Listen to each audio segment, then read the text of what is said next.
Добрый вечер, дорогие зрители. Добро пожаловать на мой канал.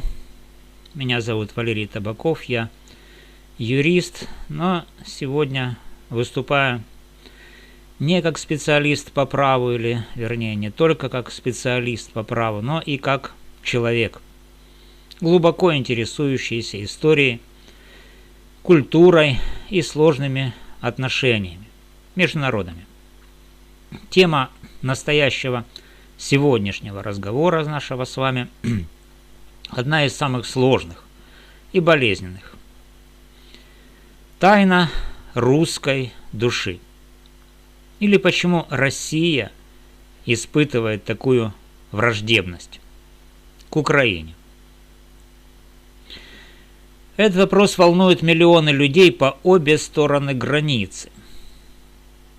Это не просто геополитический конфликт, но и столкновение идентичностей, исторических мифов и коллективных травм. Почему два народа, которые на протяжении веков делили общую историю, культуру, веру, сегодня оказались в состоянии ожесточеннейшей вражды?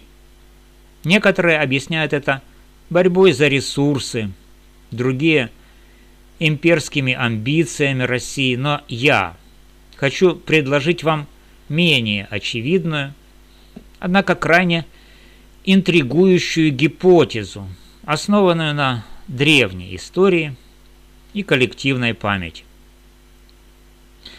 Как юрист я привык анализировать факты, искать мотивы, выстраивать логические цепочки. Сегодня я применю этот подход, чтобы разобраться в корнях российско-украинского конфликта.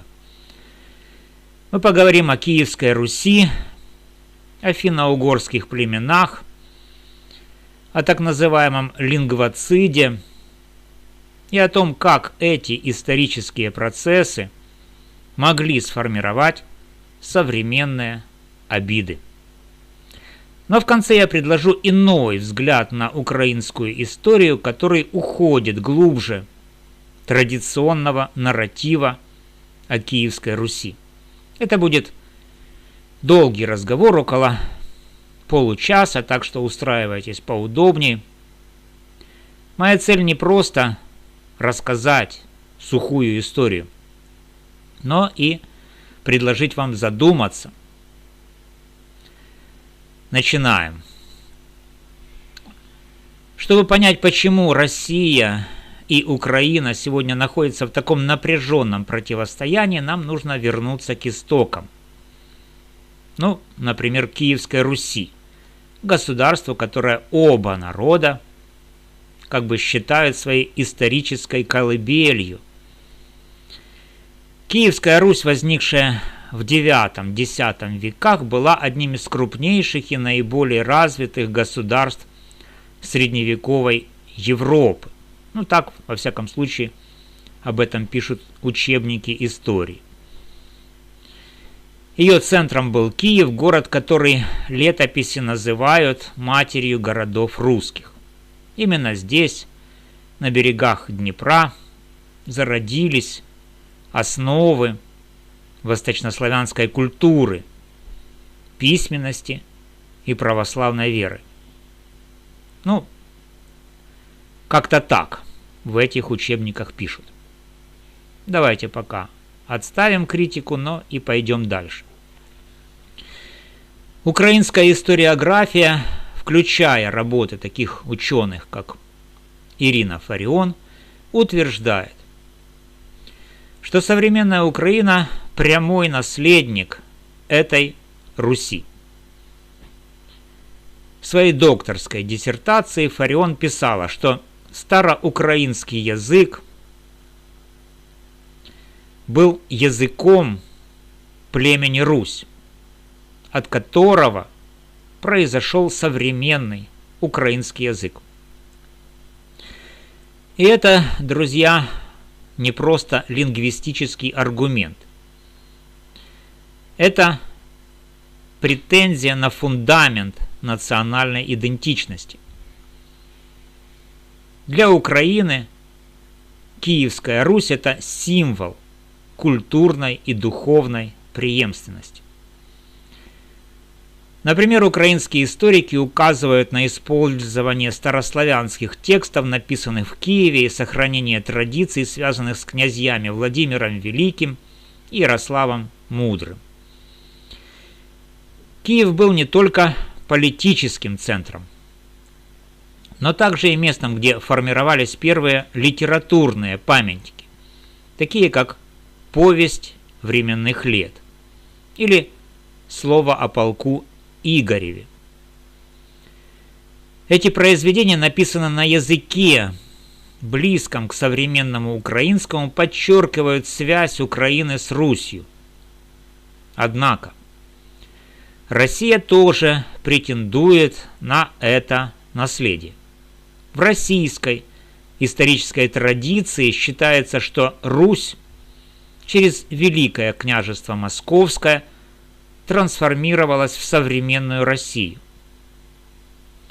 Московские князья, начиная с Ивана Калиты и Дмитрия Донского, позиционировали себя как продолжатели дела киевских правителей. После падения Киева в XIII веке под ударами монголо-татар Москва постепенно взяла на себя роль собирателя земель русских, что стало основой для российской имперской идеологии.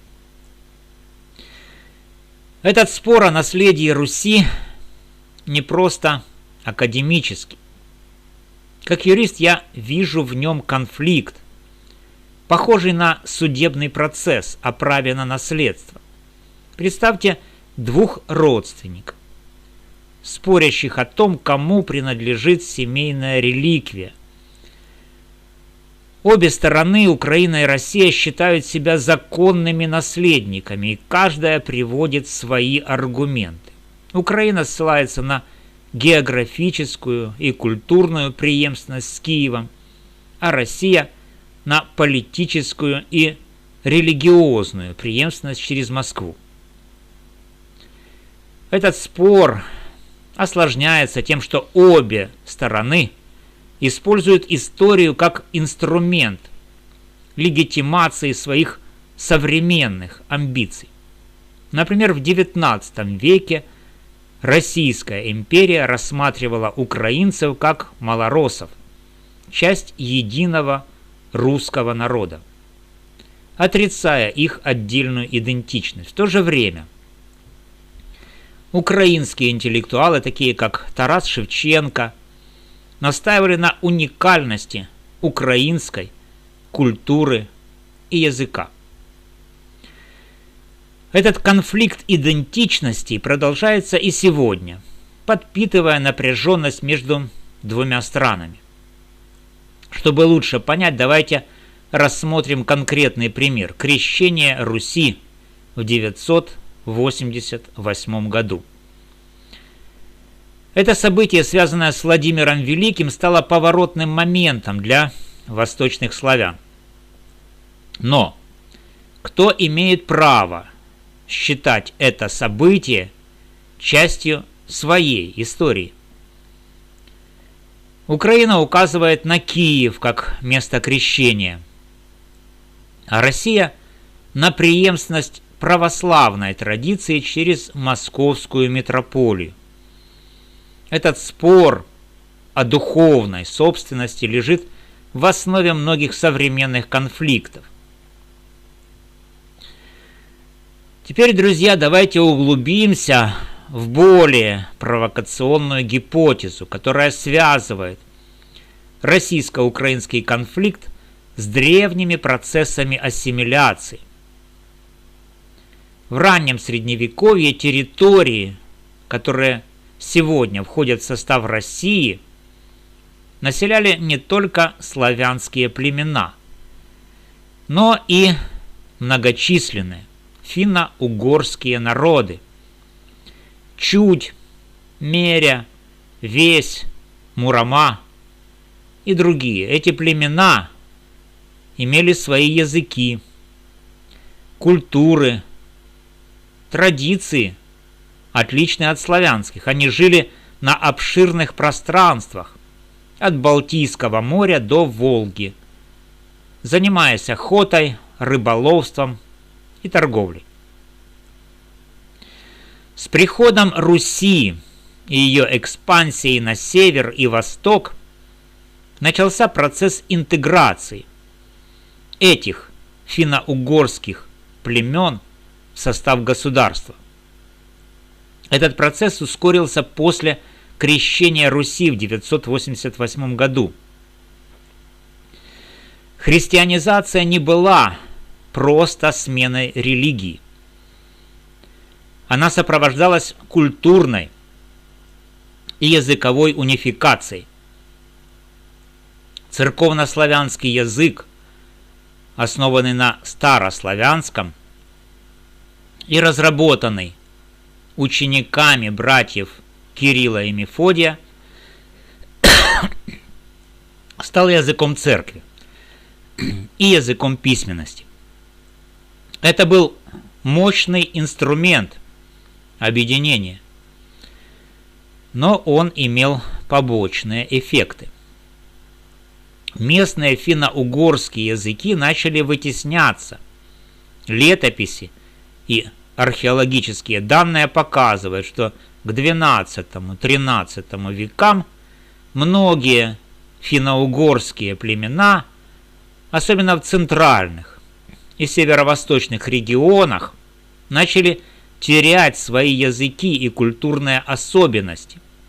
Некоторые историки называют это лингвоцидом, системным уничтожением языка, которое влечет за собой утрату идентичности. Например, племя Меря, жившее в районе современной Ярославской и Владимирской областей, постепенно растворилось в славянской культуре, их язык исчез, а потомки стали частью формирующегося русского этноса.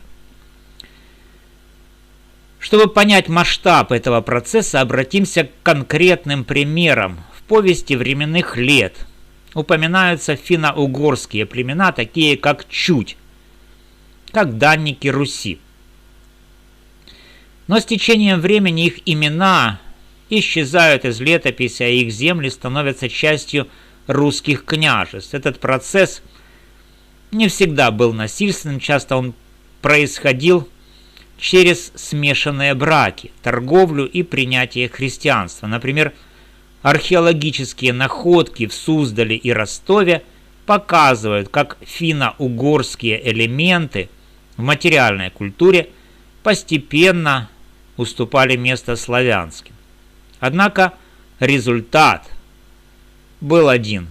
Финно-угорские языки и идентичности исчезли, уступив место славянской культуре и церковнославянскому языку. Некоторые ученые, особенно в финно-угорских исследованиях, утверждают, что это был не просто естественный процесс, а результат политики культурного доминирования, проводимой киевскими князьями и их наследниками. Теперь давайте свяжем это с нашей гипотезой. Если современные русские, особенно в центральной и северной России, частично являются потомками этих ассимилированных финно-угорских племен, можно ли предположить, что в коллективной памяти сохранился след этой утраты?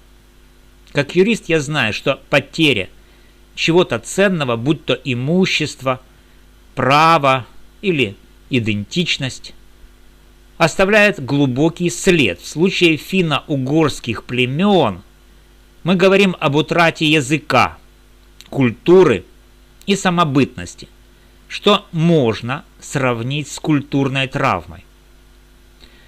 Эта травма, пусть и неосознаваемая современными русскими, могла сформировать подсознательное чувство обиды на тех, кто, по их мнению, ответственен за эту утрату, на Русь.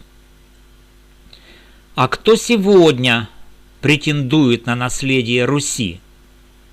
Украина.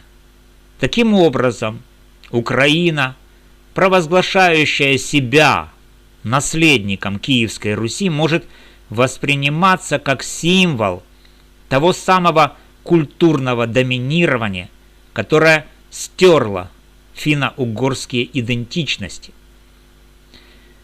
Это, конечно, гипотеза, но она заслуживает внимания, потому что помогает объяснить эмоциональную интенсивность российско-украинского конфликта. Чтобы подкрепить эту идею, давайте вспомним, как формировалась русская идентичность. В XIII-XV веках Московское княжество объединяло земли, ранее населенные финно-угорскими племенами. Москва не только унаследовала политическую традицию Руси, но и интегрировала в себя этнически разнообразное население. Эта многослойность делает русскую идентичность уникальной, но также уязвимой для чувства исторической несправедливости. Возможно, в подсознании российского общества сохраняется память о том, что их предки были поглощены Русью, той самой Русью, которую сегодня представляет Украина. Как юрист я привык искать мотивы за действиями. Если мы примем гипотезу о финно-угорских корнях части русского народа и их ассимиляции в культуру Руси, мы можем рассмотреть конфликт с психологической точки зрения. Утрата идентичности – это не просто исторический факт, это травма, которая может передаваться через поколения. Психологи называют это трансгенерационной травмой, когда коллективный опыт потерь влияет на поведение и мировоззрение потомков. Представьте себе народ, чьи предки были лишены своего языка, имени и культуры. Даже если современные поколения не осознают этой утраты, она может проявляться в виде чувства несправедливости, недоверия или даже зависти к тем, кто сохранил свою идентичность.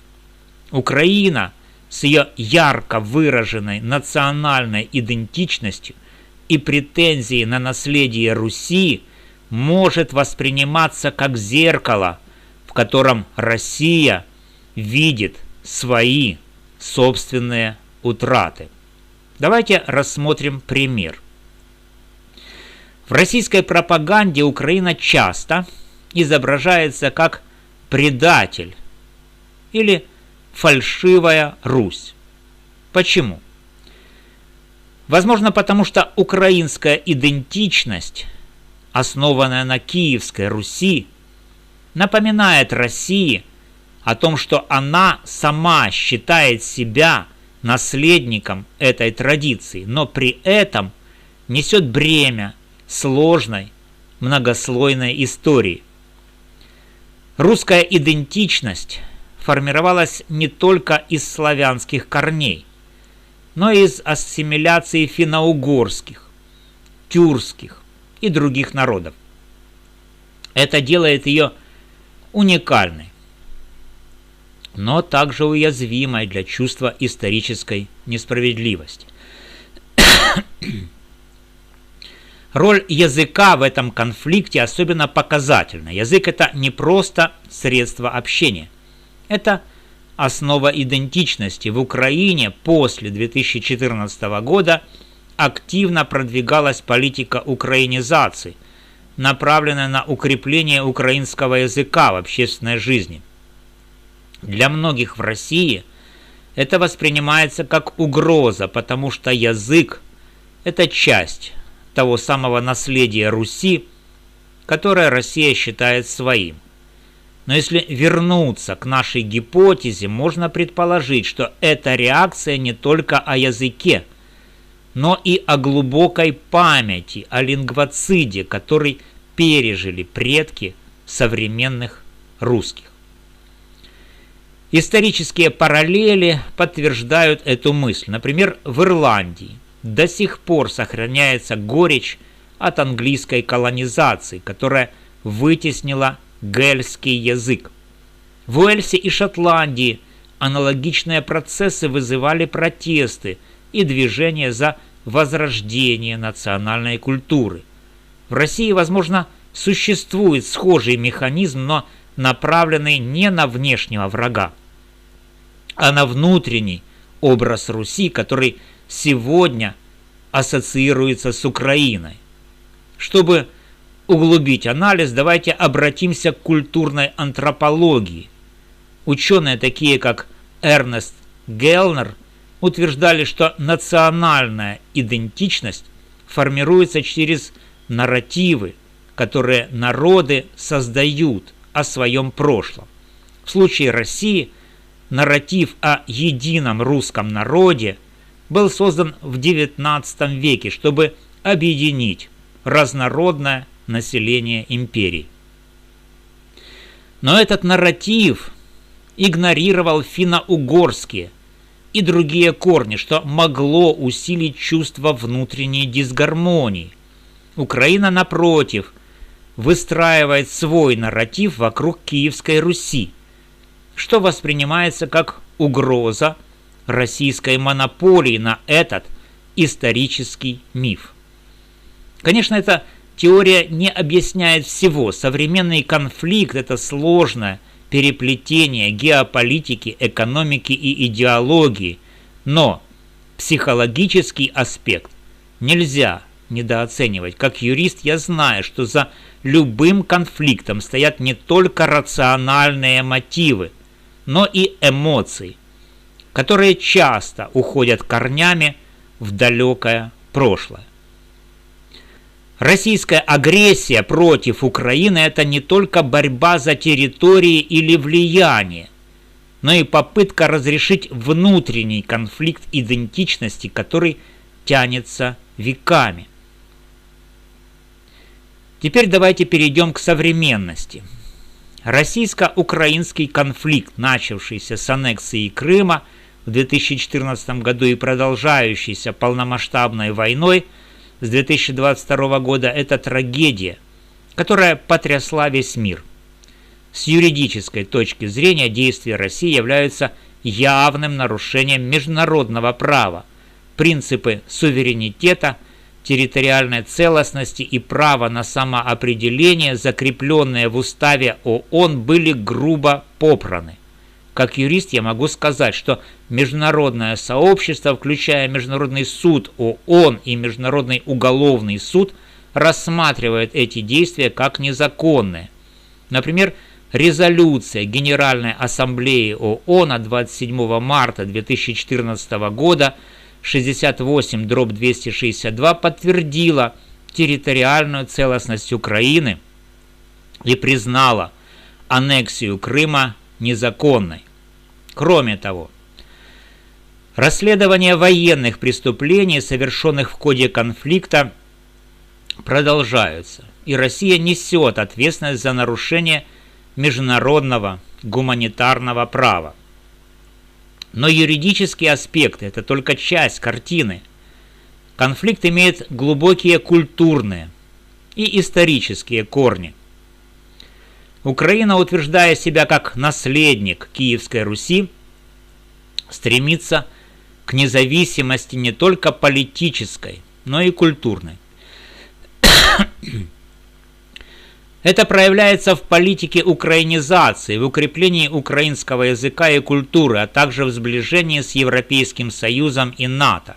Для России это воспринимается как угроза не только геополитическая, но и экзистенциальная. Вернемся к нашей гипотезе. Если Россия видит в Украине символ той самой Руси, которая ассимилировала финно-угорские племена, то ее действия можно интерпретировать как попытку поквитаться с прошлым. Это, конечно, не оправдывает агрессии, но помогает понять, почему конфликт носит такой эмоциональный характер. Российская пропаганда часто использует образ Украины как предателя или марионетки Запада. Но за этими клише может скрываться более глубокое чувство – обида на народ, который, по мнению России, украл ее историческое право на Русь. Рассмотрим риторику российских властей. С 2014 года официальные лица неоднократно заявляли, что Украина – это искусственное государство, созданное на землях, которые исторически принадлежали России. Эта риторика уходит корнями в XIX век, когда Российская империя рассматривала украинцев как малороссов, часть единого русского народа. Но сегодня, когда Украина утверждает свою отдельную идентичность, это воспринимается как вызов самой основе российской государственности. Чтобы углубить анализ, давайте обратимся к социологии конфликтов.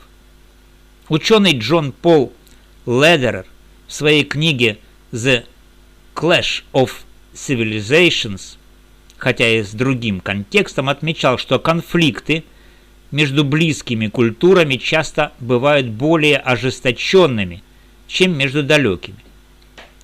Россия и Украина, разделяющие общую историю, веру и культурные корни, оказались именно в таком положении. Их близость делает конфликт особенно болезненным, потому что каждая сторона видит в другой отражение своих собственных амбиций и страхов. Как юрист я должен подчеркнуть, что никакие исторические обиды не могут оправдать агрессию. Международное право ясно.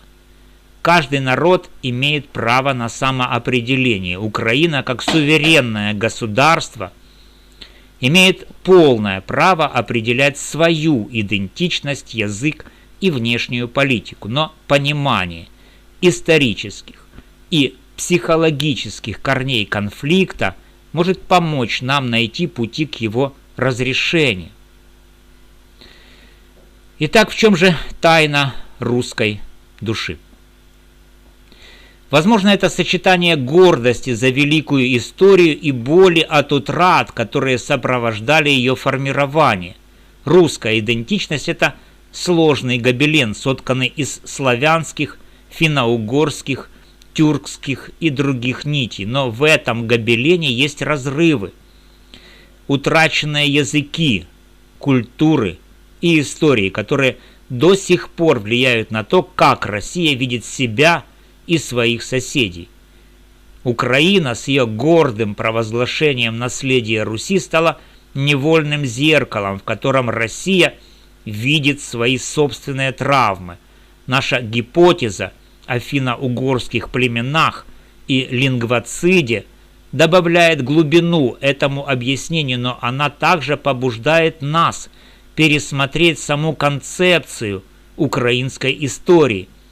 Многие, включая Ирину Фарион, связывают начало украинской истории с Киевской Русью с 882 года, когда, согласно летописям, князь Олег убил киевского правителя Аскольда и захватил Киев, сделав его центром Руси. Но я хочу предложить вам иной взгляд. Реальная история Украины – это не только история Фарионовской Руси, начинающаяся с 882 года. Она уходит гораздо глубже, к более фундаментальному основанию, связанному с Великой Болгарией, первым христианским государством на территории современной Украины. Великая Болгария, существовавшая в VII веке под руководством хана Кубрата, охватывала земли Поднепровья, Причерноморья и Приазовья, а также Крым, включая части современной Украины. Это государство стала одним из первых в регионе, принявших христианство, еще задолго до крещения Руси. Археологические находки, такие как кресты и христианские символы в районе Нижнего Дона, Крыма, в Малой Перещепине Полтавской области, подтверждают, что болгары Кубрата уже в VII веке начали распространять христианство на этих землях. Великая Болгария была полиэтническим государством, объединявшим тюркские, славянские и другие племена. Ее культурное влияние на формирование ранних общностей на территории Украины было огромным. Например, болгарские традиции письменности и религиозной практики, возможно, повлияли на раннюю Киевскую Русь, которая позже переняла христианство в более систематизированной, измененной форме. Эта более древняя история предлагает альтернативный взгляд на украинскую идентичность, не как исключительно славянскую или русскую, а как многослойную, укорененную в перекрестке культур, где болгарское наследие сыграло ключевую роль. Почему это важно? Потому что привязка украинской истории исключительно к Киевской Руси, как это делает Фарион, ограничивает ее глубину и богатство. Великая Болгария напоминает нам, что Украина всегда была местом встречи разных культур, языков и традиций. Это делает украинскую идентичность уникальной, не противостоящей российской, а дополняющей ее. Признание этого более глубокого фундамента может стать шагом к преодолению конфликта, потому что оно показывает, что история Украины и России – это не борьба за исключительное право на Русь, а часть общего исторического полотна. Как юрист я верю, что путь к примирению лежит через диалог и правду. Россия и Украина должны признать, что их история, хотя бы в какой-то части, общая, но не исключительная. Оба народа имеют право на свое прочтение прошлого, но это право не должно становиться поводом для ненависти или войны.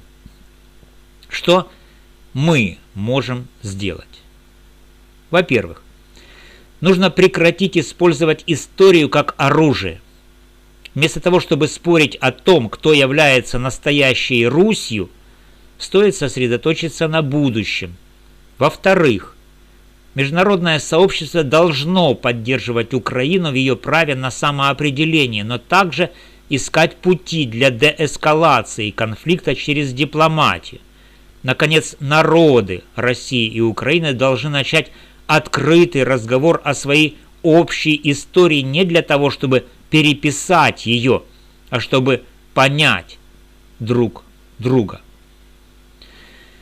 Спасибо, друзья, что провели это время со мной. Это была сложная, важная тема. Надеюсь, что этот разговор заставит вас задуматься и, возможно, взглянуть на конфликт с новой стороны. Если вам понравилось это видео, ставьте лайк, подписывайтесь на канал, делитесь своими мыслями в комментариях. Давайте продолжать этот диалог. С вами был юрист Валерий Табаков. До новых встреч.